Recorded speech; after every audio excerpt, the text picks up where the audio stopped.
Hey, beautiful people of the living God, all praises to the Most High. Um, Beautiful people, I'm sorry when my video cut out with restoration reconciliation. It went to a short instead of going to a video, and because I didn't have a lot of storage on my phone, so it cut off while I was speaking.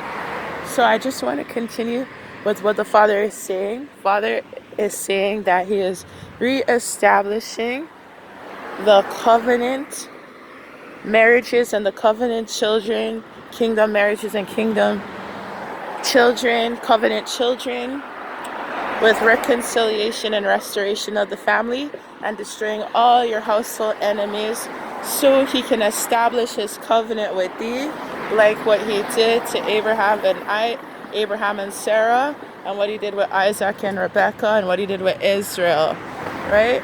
And when he picked the 12 tribes and blessed the children of Israel.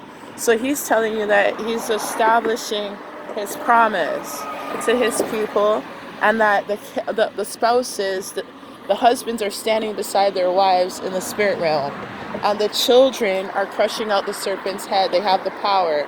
He has given them the power, and that's why he asked me to tell you to anoint their foot, well, with Psalms 91 and 13. Okay? And another thing, you should anoint your children with Psalms 10, Luke 10 and 19, to have all power over the enemy. But they already have it. That's what God is saying. And I know the messages he's been giving me have been a lot about judgment. But he's saying he is restoring and reconciling the children of Israel and the children of Judah, all in the midst of this judgment. He's doing a quick work and a short work, and everything basically he's doing it it's happening swiftly.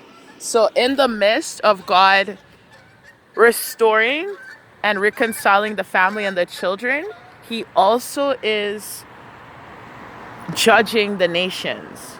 So for the nations are being judged and his children are rising. So he's doing a quick work and a short work. So yeah. And when I did tell you guys about, I'm going to open it now because I really don't care. I'm going to open that vision that I told you guys about God manifesting the supernatural, the spiritual into the physical realm. Well, now I get why he showed me that, because it's like the rest